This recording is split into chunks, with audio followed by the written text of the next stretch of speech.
Hi, it's Richard, and welcome to the Conscious Marketer Podcast. Hi, Kylie. Hello.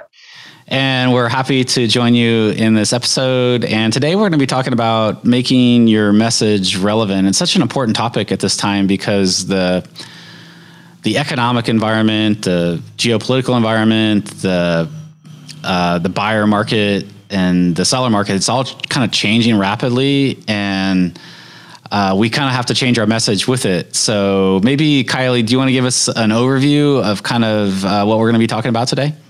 Absolutely. It comes just from launching for the last 2 years, and we'll get more granular about all of that, and realizing that when things change day to day, week to week, you have to be nimble. You have to be quick on your feet, and you kind of have to see what's going on in the world. And if you're copywriting, if you're marketing, if your social posts, if they match what your clients or your intended clients are going through, because it changes. And I've never, in 12 years of writing copy, I've never seen anything like this before. It's pretty wild.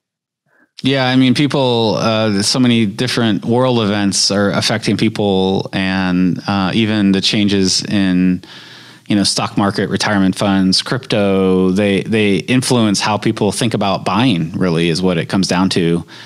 And one day somebody can be ready to invest, and the next day they can be trying to sell assets off, like this thing. One day they could be excited to go out on their own and create an adventure, and the next day they could be searching the classified ads, looking for a nice secure job, somewhere, and trying to avoid all risk. So I think we're in a time where humanity, for a lot of people, not everybody, some people are grounded and stable and financially secure. But I think for some people, as you're marketing your services, you just have to realize maybe what the collective consciousness of of the group you're serving is at that time. And like Kylie said, it's changing a lot rapidly. So let me give you a scenario, Kylie. So when we came into COVID, what happened was the whole world started to kind of shut down. So we had to start to shift some of the messaging. I'm kind of curious what your thoughts were back then, because I think if we back up and see how the market has changed over the last couple of years and how it's changing again, then maybe we can dive into the messaging and how you would change your messaging with each pivot. Absolutely. I mean, we were in probably anywhere from 3 to 5 launches when that happened. And there was one in particular where I think I had written 80 pages of emails, and I knew for that audience, we were going to have to shift really quickly. It wasn't just, me observing it. We all knew that whatever had been written and said was no longer going to be impactful. And so we had to work with the client to pivot the offer, not the offer so much as like how was the offer being positioned and spoken about. And we had to speak into, it was a really big climate of fear and panic. And we had to switch from maybe more aspirational marketing that was happening before, which I like to pretty much do across the boards, to addressing people's panic. And it was a lot of work. It was effective. It was a very successful launch, but the whole team, we were probably working 7 days a week, 10 hours a day, trying to do that thing as fast as we needed to do it. So it was definitely scary.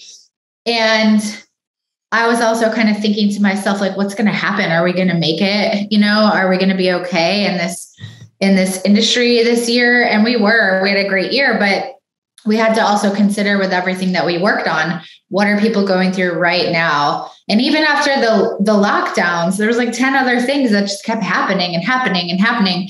So yeah, it was quite the adventure, to say the least. Right. Well, I think once the change happened, I think people were looking for authorities that could kind of help them sort out what was going on, and also looking for harbors of safety or places of refuge. I like that term as well. And so a lot of the offers we tried to make, places where people could feel more grounded, more secure, safer, more certainty, and then also help them to keep moving forward, so it wasn't like the aspiration when, it was just like you needed to lead with something else. And I think that's kind of part of it. You have to lead.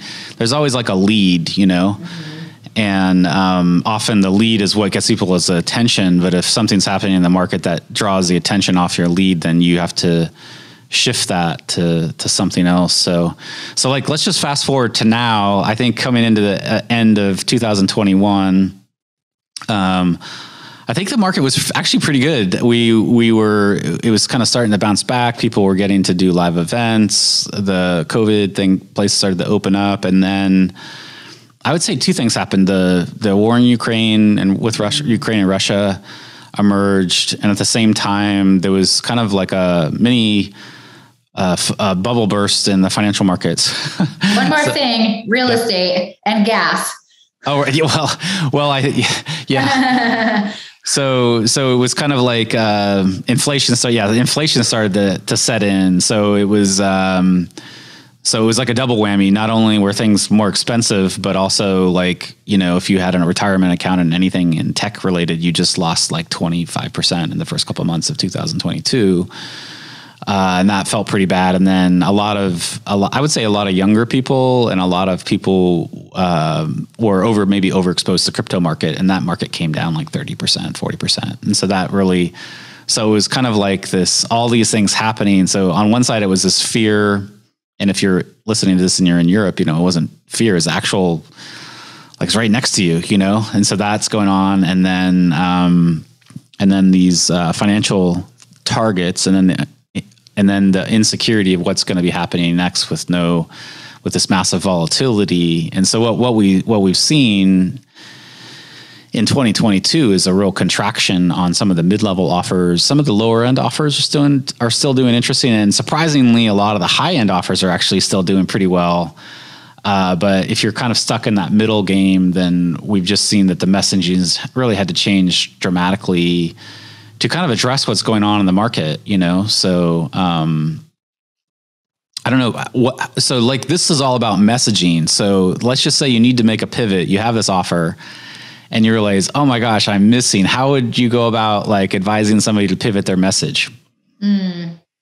It's always about speaking right into what people are going through. So when I mentioned aspirational earlier, a lot of times we could talk about spiritual growth and, you know, feeling better about yourself and things of that nature. And I think that message could still be effective, but we kind of have to tie it to something that's actually going on in the world. Like, you know, perhaps I'm just making this up, but let's say I'm talking about spiritual growth now. I might want to also tie it into, if you expand your consciousness, you expand your possibilities. And if you expand your possibilities, it might be easier and more fluid for you to get a promotion or to make more money and this is just a hypothetical answer. I'm not even sure that I would even say that, but hopefully it just gives an example of how you have to now look at sort of what people want and what they need. You know, they want spiritual growth, but they need economic security. So it's really looking at both. And I always tell people, I was talking to this lady the other day, just as a friend, she's my new friend. She's super cool. And she does like work with horses and like all this healing work. And she also does intuitive healing work with people at a high level, at a high price and at a high level, very deep. And she was just talking to me about, how do I speak about that right now? And I just shared with her, look, there's 4 things that people spend money on, and it's relationships, spirituality, finances, like business, marketing, you know, getting a promotion, whatever, investing, and health. And right now, I would say health and finances are probably the biggest one to really look at. And I was talking to her about how she could tie her work with the horses and spiritual coaching and mentorship with those things. And so it's really looking at, what do you do? What do they need? And what are they feeling? And where can you find that middle ground? And that's kind of what I do all day anyways. It's really my day job. it's just to say that it's kind of shifted. You know, I kind of went on autopilot there for a while because it was like selling similar types of things, and it was the same clients and the same audience, and they had the same desires. And now it's like, whew, all right, we gotta think all of a sudden. No, I'm just kidding. But seriously, it is a little bit like that. Yeah, it's interesting because I think the last couple of years, people have really been doing a huge inner journey. It's amazing. Yeah. It was an amazing time for some people. Nobody really asked for it, but it was kind of like put on everybody's plate. So things like life purpose and meditation, and these did really well because people, I think, were going inward and really exploring, how they wanted to live, where they wanted to live, all these migrations to different places, what kind of communities they wanted to build. But as we've come out of this, I think a lot of people were stuck in that gear, and the world started to shift. And so yeah, it created a lot of different energies coming up, and and a lot of things that are out of people's control. So then I think with copy and messaging, you're trying to, or we're wanting to basically help people feel more in control of their choices and where they can go. And the money piece is a big one, because if they can feel financially secure, it goes a long way in terms of our world and feeling secure and things like that, Absolutely. I like the idea of feeling in control. I never really thought of it in that way. Like I'm usually a big fan of helping people feel safe and secure. And I know we've talked about that a lot. And I can see that like being in control is a big part of that. If we don't feel in control, we don't feel safe, we don't feel secure. So as you see, this is a sort of game of understanding people's emotions and then matching a message or a story to those emotions, and so we'll see if this works or not, but we're sending out an email to ask people to share a challenge that we invited them into. And I was like, I'm not just going to be like, hey, share my challenge, So I was thinking about it, and I'm like, what is the truth about this? Obviously, we want more people in the challenge, and I'm not trying to pretend that that's not true or mask it with a story. It's like, hey, we want you to invite more people. But I did a little research, and there was all these studies that said that if people have a goal, they finish it better if they have a person that's doing it with them. And so, I shared a little story about how I was in a workshop one time, and the woman asked everybody, like, who's going to be here at the end of the workshop? And everybody said yes. 200 people said yes. And 50 people were there at the end of the workshop. And then kind of tying that into like, why is that? How can we help you complete this? Bring a friend, bring a person. All these studies say this. So it's like really looking at what they want, because they told me when they signed up that they want to finish it because they want to achieve something, which is in this case, creating a story for themselves. And so my job is not just to get them in the door, it is my job in the beginning of it. My job is also to make sure that they complete it. And so we always want to look at what is somebody's goal? What are they telling us that they want? And how can we then share messages and stories that are going to help them? So, and I remember, I'll never forget it. I'll never forget seeing this huge room with 200 people every week, just losing 10 people, 10 people, 10 people, 20 people until the room, goes from this to like this tiny little room. And 50 people felt like 10 people because the room was so big. So, it's thinking about moments in your life too, sometimes where it really ties into what they want, what they don't want, what they say they want, what they say they don't want, what they need, and really thinking about that. It's really, I used to call my style of marketing intimacy marketing, because it really is about just understanding somebody's internal landscape and going from there. So. Yeah, no, that's great. I love it.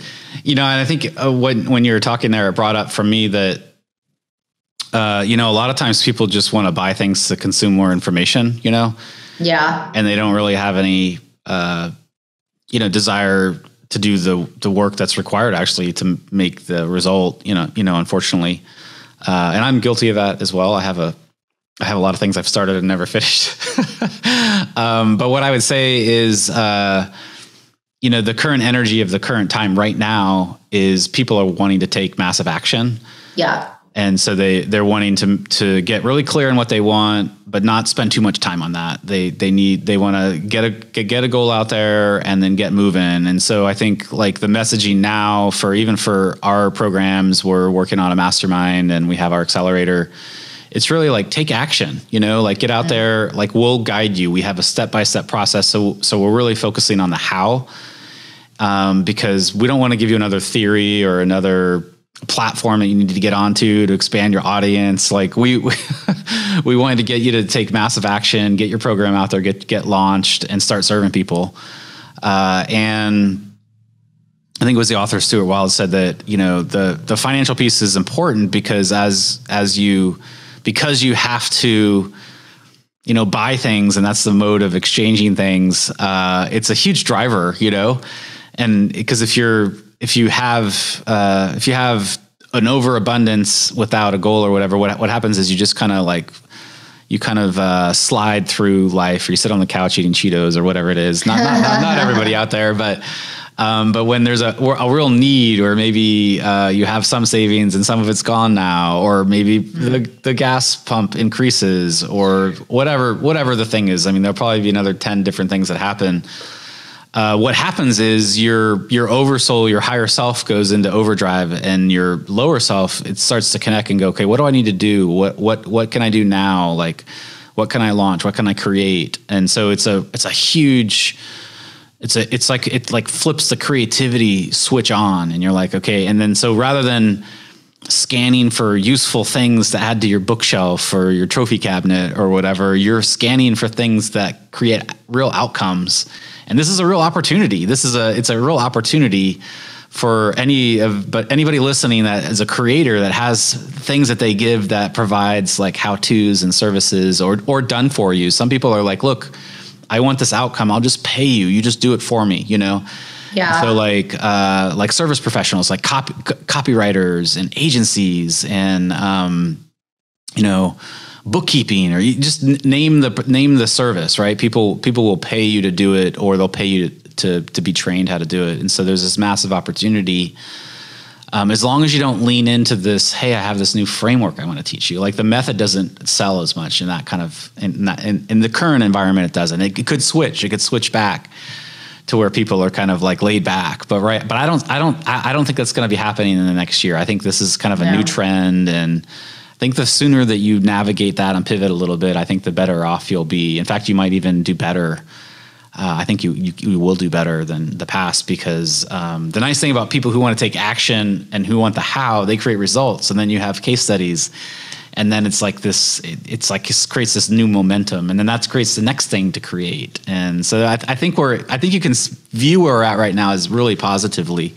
I know we are. I will admit to being in a funk maybe a couple months back, but I'm kind of out of it and ready to create, ready to serve, ready to help people who are ready to get out there in the world. So I think what you're basically speaking into is my favorite expression in the world. And I don't know where I came up with this or where I heard it, but it's basically like, get after it, get after it, just do it. And I think that that's something that Richard and I have always been pretty good at, especially for like the communities that we find ourselves in. And I always feel like, this is a little off topic, but I always feel like my job in life is to bring more of that fiery warrior energy to the alchemists of the world, because it kind of span both worlds. And I'm like, man, those people that are just so spiritual and so awesome and so unique and so interesting, like, let me just come and bring a little fire and be like, hey, so that's like something that I consider that the secret, the secret of my career. I've just been kind of quietly doing that for a little minute, but yeah, it is action. And the other thing that really resonated with me too, that you said, is speaking into outcomes.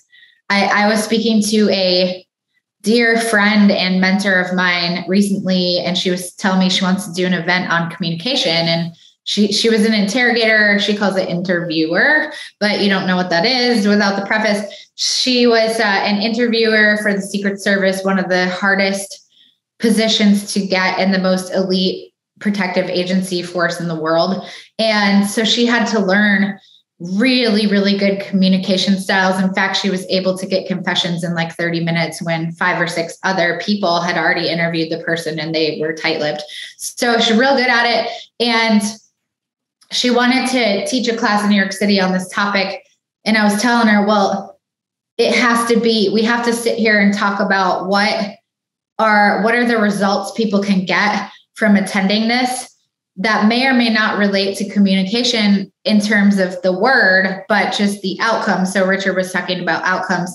And so I just said, like, what is the outcome for people that matters to them now that relates to what you're going to teach? And she just went off. She's like, everybody's on Zoom. They're going to be better on Zoom. They're going to look the best person on Zoom, and they're going to stand out, and they're going to get promotions, and their business is going to crush it. And she was just going off. And I'm like, that is what you need to talk about, right? Like that's the thing. So it was a perfect example of something that came up in a casual conversation not too long ago that was basically like, you can't talk about what you talked about a year ago. You just can't. Right. Yeah, no, that's awesome. I love the fiery aspect, cause I think that, what is that? That's not my saying, but somebody's become a warrior, not a warrior, like, yeah, exactly. So, yeah. But also, like, I think that the thing is we're reinventing ourselves again in the world. Personally in our communities, as a country, globally, and so like it needs leadership, it needs people to stand in front of what they believe in and to go out there and be speaking it and helping others and, not saying, okay, the world's back to normal now, let's get on with it. Like, let's revert. Cause I think some people are like, let's revert back to where we were 3 years ago. It's not going to happen. So,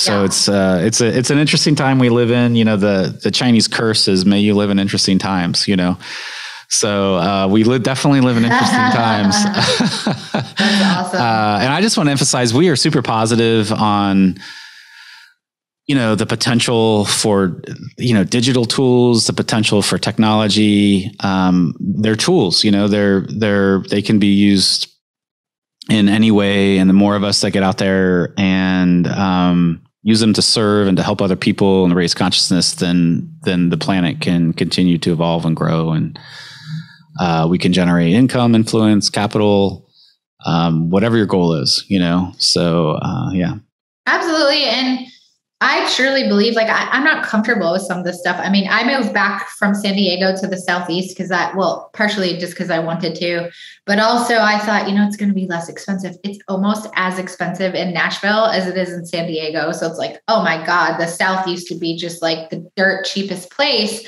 And I always wanted to come back here because I just love it. I have a heart for it. But I also thought I'm going to feel so rich when I move there, after living in California. It ain't happening. So that is definitely true. But I also believe that every breakdown has opportunities. I've been saying this a lot lately because I think the Great Depression was just a little over 100 years ago. And I believe things are cyclical. And we're definitely not. We are going to be in a recession, but I don't think we're going to be in a depression or anything like that. So there was more millionaires created in the Great Depression than any other time in history, unless that has changed in the last 5 years because there's so many crypto millionaires and stuff. But I had heard that expression about 5 years ago. And also not just like, I don't really even just see this as like millionaires forming. I believe the types of work that the people that are listening to this podcast do is what people are looking for and what people are needing. So I actually think we've been talking about all this breakdown and all this like stuff. I want to also emphasize that I think it's probably the greatest opportunity that you have had, that I have had, and any listener has had, because I kind of see it as, when the soil decomposes, it's kind of like a time of death and destruction for whatever is being decomposed. I don't really know all about it, like sticks or leaves or whatever. But then after that is where everything also does grow. And so I feel like this is a time where we're collectively generating a lot of like very fertile soil. And so I want you to have a message of hope. We are talking about transitioning your message.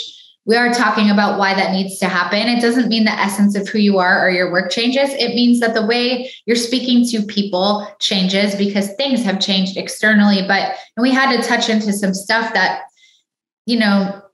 maybe is a little scary or painful or whatever for people to talk about, but it's what's happening. We got to just accept it, move through it, and look for where is my opportunity, because I think that this is a powerful opportunity for you all listening. Yeah, I love that. And we're kind of going from the great transition to the great opportunity again. Yeah.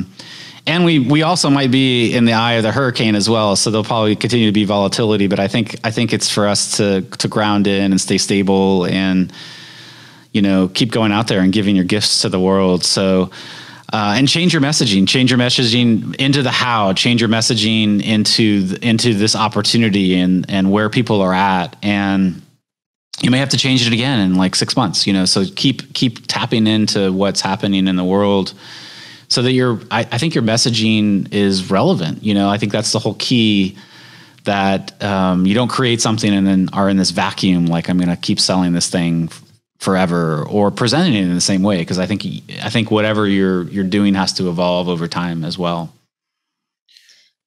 I love that. Makes a lot of sense. And yeah, I hope that we were able to give you all something that feels inspirational, that feels powerful, that feels like it's putting a tool in your hand that you can then go use with your transitions. Hopefully give you enough psychology. I didn't give you like the 3 steps to writing better copy because I don't believe in that, but I did hopefully gave you some psychological tools to understand how to read what's going on with your people, because that's really the floor, the foundation that we then build the house on. Without that, there's no house. And without no house, there's no, neighborhood, no community, no movement, no any of that. I don't know why I'm talking about houses and worms today, but